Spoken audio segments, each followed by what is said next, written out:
Alright then kids, couldn't get enough, could you? Well, do me a favour then and sub to the channel. I need your help to build this thing, and in return I will continue to entertain you with my class, my breeding, and my unique dose of weirdness. So why not press that little red button and join up to the dank army? We're where the fun is at. Now that the frivolous cavorting and shilling of my own channel is done, it is time for you to receive a gift for being a loyal dank agent. Because this time around we're going to take a gander at one of the greatest pieces of awesome that was ever assembled. A film featuring more swelling than Rocky Balboa's face, and doused with more testosterone than an alpha bull's piss. That's right. Predator. Stick around. If you're a lady lumbered with an underperforming man, sit him down in front of this flick, stick it on loop, and prepare for the ride of your life. Predator was directed by the Mac Daddy himself, John McTiernan, and it was written by brothers Jim and John Thomas. Jim and John. Sounds like an ice cream. The brothers came up with the concept when overhearing a discussion about how Rocky's next opponent would have to be from outer space because he'd beaten everyone else. So they wrote a script and Big PP style slipped the unsolicited manuscript under the door of some haunch at 20th Century Fox, and a legend was born. We all know that Arnold Schwarzenegger was the star of this seminal piece, but he's not the only one. Predator is a veritable who's who of macho muscle mass. Everyone from Jesse the Body to Apollo the Creed to Shane the Down. Predator is unapologetically big in every sense. Big muscles, big guns, big explosions, and a big creature. The first half of the film really plays up the larger-than-life action hero archetype of the 80s, before tearing it all down in the second half, when all these larger-than-life characters suddenly start to get pwned by an intergalactic Buffalo Bill. Puts the lotion on its skin. Released in 1987. Fuck, is that the time already? Predator featured a peak Arnold Schwarzenegger, who gets manhandled by a much bigger hombre. It's hard to relate to the younger generations exactly how massive a cultural phenomenon Arnie was in the 80s. He was practically a real-life superhero. Guys of his cut only existed in comic books. He was a freak, so to see the Austrian oak being bitch-slapped and ragdolled by an even bigger hombre, well, it was quite a shock to the system. Predator was a badass sandwich, with a cast full of badasses, in the side order of twink. Every single one of them gets ventilated, and has their skulls turned into goblets. Except Mac and Poncho, those poor domes had holes in them the size of apples. God rest them both, and thank you for your service.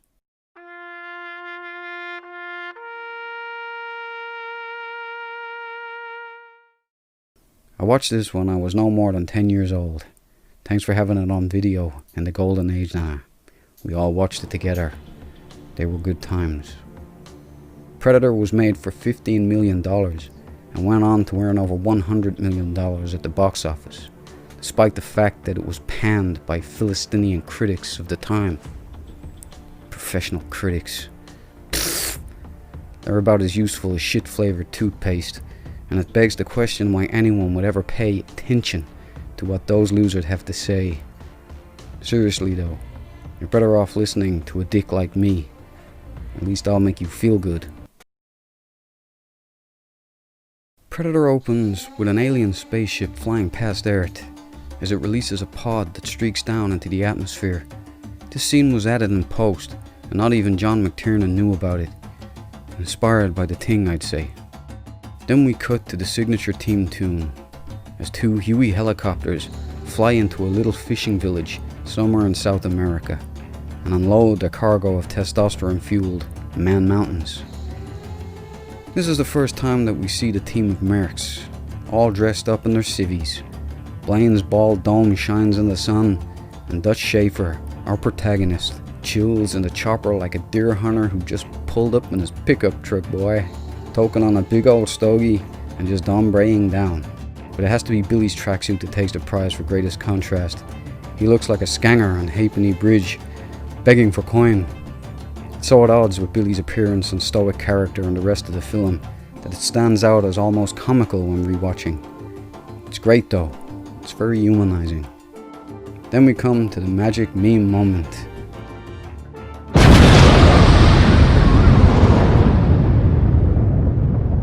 Enter Apollo Creed, Carl Weathers.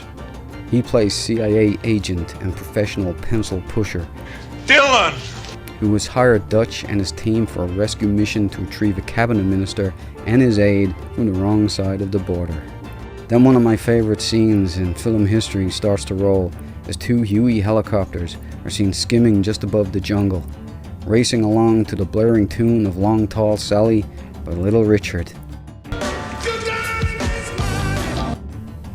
R.I.P. bro. The oiled up mercs abseil down into the jungle to the tribal beats of Alan Silvestri, who was a total boss. It isn't long before they come across the downed chopper. I used to think that it was the predator who shot down the bird, but it really was the guerrillas with a heat seeker. The pilots both had their heads ventilated, and the guerrillas stripped the chopper of all its surveillance equipment, along with the cabinet minister and his aide. Billy, being an Indian tracker with spidey sense, picks up the trail of both the guerrillas and a team of US special operators who seem to have pursued them. He follows the tracks before stopping for a breather, and despite having a large canteen on his back, he decides to suck on a random vine. Not that kind. You dirty bird. But his spidey senses start tingling again, and he leaves the vine to venture off into the surrounding badass bush. To his horror, he finds intergalactic Buffalo Bill's first victims. 3 of them just hanging out. They were skinned alive! Turns out to be the US special operators that were following the guerrillas. Mac knifes out a set of dog tags from a pile of entrails that were amassed on the jungle floor and tosses them to Dutch. He reads it out aloud. Jim Hopper. Even though in the close-up shot of the tags, it actually says, Dutch is actually familiar with Jim Hopper and his men. They trained together at Fort Bragg. So what the hell were they doing there? Dutch has trouble believing that the men walked into an ambush, and Billy reveals that they've been firing in all directions and they can't find a single track. This discovery upsets our team of roided up mercs, because being skinned alive, there's no way for no soldier to die. So they whip out their massive cannons and double time it after the guerrillas for some payback time. It's around then that we first experience the iconic heat vision of the predator as it stalks its newfound prey. Dutch actually feels its presence, but having a look in the trees and seeing nothing, he proceeds towards the guerrilla encampment. The carnage that follows is still fucking cinematic gold. After silently dispatching the guards, the mercs tear their way through the guerrilla encampment like a Moab through an ISIS bunker. But not before Arnie's obligatory muscle shot. Yep, lifting a truck seems like a perfectly good plan when you're covertly stalking a guerrilla encampment. Doesn't matter though, it's awesome. During the firefight, every one of these mercs shoots from the hip. No tactics, no teamwork, no aiming, no comms. They completely rambo through the camp on their onesies.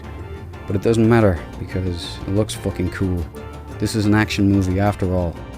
We all know that Blaine's minigun, painless, while fucking radical, would never really work in the real world. It doesn't matter that Jesse the body can lift a heavy weapon, when given the fact that the minigun chews its way through 2,000 to 6,000 rounds of 7.62mm ammunition in 1 minute. Blaine would have to carry at least 4,000 rounds of ammunition just to get the job done on screen. That would weigh over 100 pounds. The minigun alone weighs 85 pounds. No way Blaine is walking through the jungle with 200 pounds strapped on his back, let alone the rest of his equipment. Doesn't matter though. To explain the weight differential for a Slovakian friend of mine, that would equate to 91 kilos, or kgs as you like to say, about the equivalent of carrying around Mike Tyson while hiking over miles and miles of mountainous jungle terrain in the sweltering heat. So you better watch your ears. This movie has a lot of the classic one-liners in it. that I believe were originally made famous by Sean Connery when he was Bond in the 60s. But Arnie practically made a career out of it. The later Predator movies would make lame efforts to replicate this, but as you've seen with Shane Black's recent abortion, none of them succeeded. Be gone, you blithering buffoon. How dare you sully a beloved and iconic franchise? Never again. Go to your happy place, Duke. Go to your happy place. Be happy, Duke. Be happy. In Predator, the humor actually works with the tone. And when Space Buffalo Bill shows up and starts gutting them like fish, things quickly become more somber, more serious. Knock, knock. There's something out there waiting for us. We're all gonna die. Just can't keep a good soldier down. Once the camp has been totally annihilated, Dutch discovers that Dylan has lied to him, and he's actually used his team to stop an invasion that was about to pass across the border. Here they pick up the only female cast member, Anna, played by Elpida Carrillo. They'd met when Dutch had popped her on the chin with the butt of his rifle and knocked her clean out. What a fucking charmer. Since Anna was one of the guerrillas, Dylan elects to take her with him so he can pump her for information when they get back to base. Interesting fact about Carrillo, both her father and brother were murdered by a gang in Mexico, and she had to flee to another town with her family to prevent herself from getting ventilated too. This movie must have felt very familiar. Twink Hawkins is informed by Ariel that an army is quickly closing in around them, so Billy shows Dutch the only way out of the trap, since no helicopter will pick him up. As they're leaving, Twink Hawkins tells Billy a joke, and he finally gets the laugh that he was looking for, in much the same way that he did with Predator. While cutting through the jungle, Billy stops to take in the view. The rest of the team halt as well, and Arnie gets to do another flex while dispersing them into cover. Dutch then heads out to Billy to get the latest gossip, while holding his firearm in one hand pointed directly at Billy's back while his finger is placed firmly on the trigger. I bet the vets loved that one. Without warning, Anna pops Poncho on the chin with a big twig and pegs it off into the jungle. Twink Hawkins is sent after her, and when he catches up to and tries to restrain Anna, the Predator jumps out of the bushes, arms spread like a flasher showing off his junk, and he sends Hawkins back to the land of the Twinks. One decisive blow. The Predator then drags the dead Twink off into the jungle before his team arrives on scene. Poncho goes searching for the Twink. Finds only a pile of guts a few yards away from where he found Anna, who's now cowering and covered in blood. Dutch sends his men out to search for the rest of the Twink's body, and that's when Blaine's scalp is claimed. Not really clear what happens to Blaine. He's hit by something before the fatal shot from the plasma cannon. It looks like hot spit, or something else, more X-rated. Either way, he's clearly shot through the back, meaning the plasma bolt would have had to pass through the ammo sack for all Painless, which not only would have turned into a burning fireworks factory, but would also have rendered the minigun totally inoperable, making the thunderous scene that was about to unfold completely impossible. Bet you didn't see that one. Mac comes to his fallen friend's side and catches a glimpse of the heat mirage outline that is Space Buffalo Bill. Horrified and outraged, he cries out contact, which for years I thought was Haicha, and fires his M60 at the ghostly figure, only hitting him once in the leg as it retreats through the jungle. Not satisfied, Mac casts aside his spent M60, picks up old Painless, and contributes to a large chunk of the Amazonian deforestation. The rest of his team fall into lockstep and open fire irregardless. Fun fact, more ordnance was used in that scene than the entirety of World War II. After half the jungle has been mowed down, a quick search revealed that they hit nothing, and the team becomes immediately demoralized. We get to see the Predator for the first time not long afterwards. It tends to its wounded leg while perched in a tree. It cries out in pain, and we cut to Billy shitting his pants. Let's face it, you would too. Later that night, Mac kills a boar for dinner, and while everyone is distracted, the Predator sneaks into the camp and takes Blaine's body, scaring the wits out of Anna. The creature was able to avoid all the tripwires and claymores, so Dutch figures out that it's using the trees. When he asks Anna, she speaks English and tells him what she'd seen. And then we have one of the greatest lines that was ever uttered in an action movie.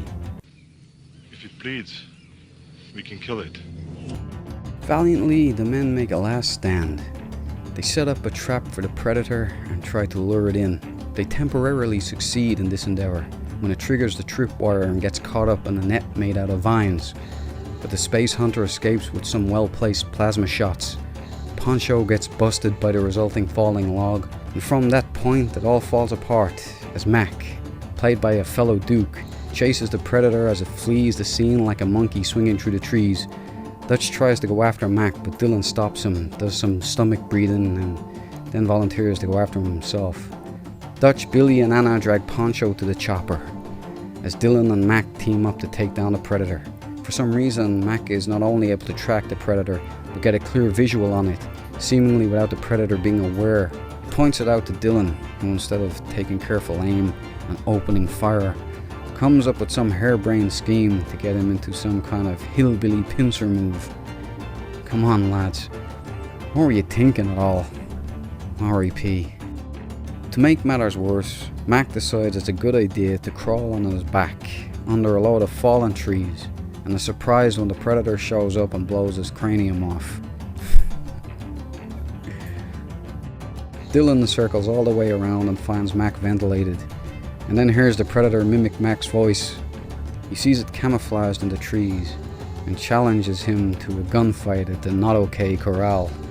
Dylan's self-love life is ended forever when his right arm gets blown off in some amazing special effects work that looks better today than the garbage they have going on. And as Predator rushes in for the kill, Dylan manages to pull out his spare MP5, as you would, and tries to get off a few more shots. But he gets a steel injection to the gut instead and is hoisted into the air as his death scream echoes out throughout the jungle. Billy hears this while walking across a gorge on the trunk of a fallen tree and decides it's a good idea to cast away his weapons, strip down naked, take out his fantasy sword, and cut himself from ear to ear. Sure has a strange way of making a last stand. We never get to see how he fared, but we do hear the death scream that is even more haunting than Dylan's. Poncho takes one to the nut. Never knew what hit him. Poor chap. Anna takes up his gun and Dutch Ballet kicks it out of her hand, fires at the intergalactic Buffalo Bill. He is quickly countered by a plasma bolt to the rifle and is knocked to the ground. Then this treasured moment happens. Get to the chopper! Dutch does a legger through the jungle and Predator goes in hot pursuit. He gets so close to Dutch that we see Arnie as an MRI. Fortunately, Dutch slips down a slope just as the Predator is about to reach out and touch, and he goes sliding off down an overhang, dropping to the water below. Now Dutch thinks he's gotten away from the dreadlocked hunter, but it plops into the water behind him like a big turd as he's taking a quick snooze on the muddy bank. Dutch soon realizes that the Predator can't see him through his suit of mud, but instead of stripping down, covering his entire person in the stuff, and taking off for the extraction point like I would do, Dutch decides to stay and fight the thing with sticks and gunpowder. He preps some traps, throws together a montage, and somehow makes a bow that can fire arrows straight through the tree trunks. Once ready, he lights a big bonfire, lets out a war cry, and scarpers up the nearest tree.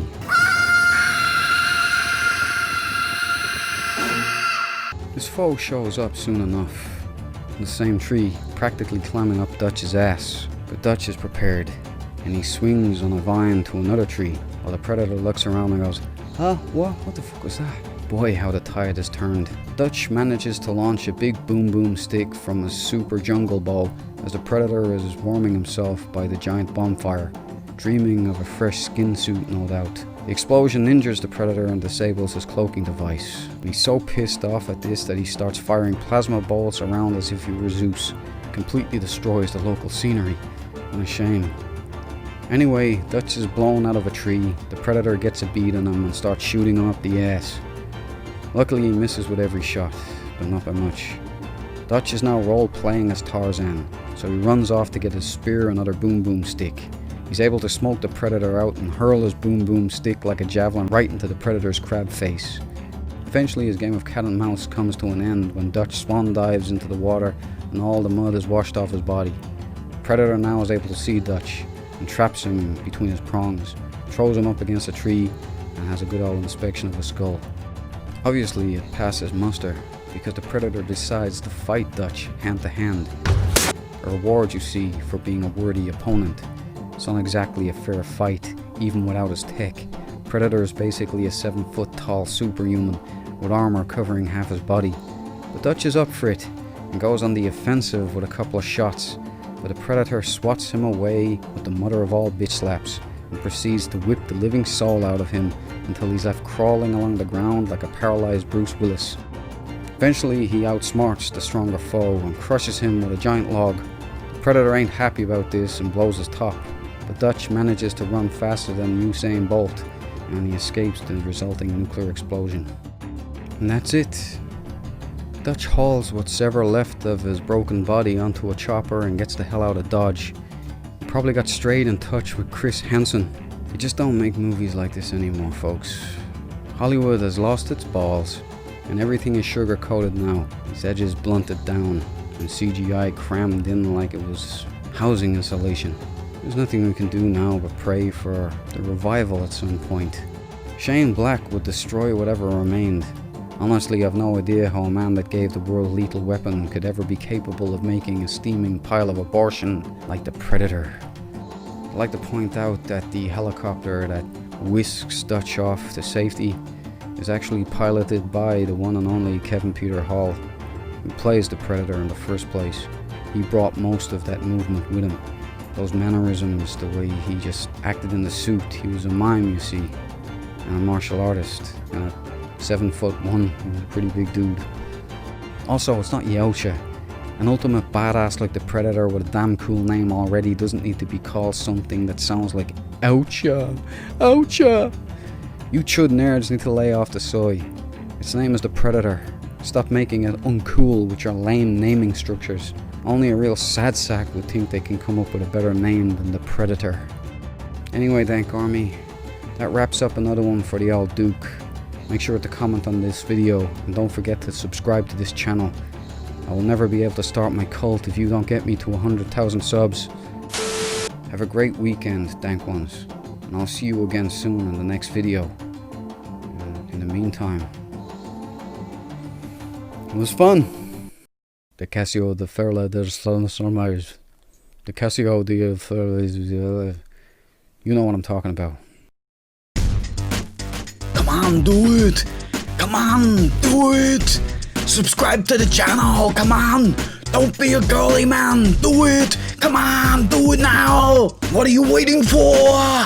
Do it now!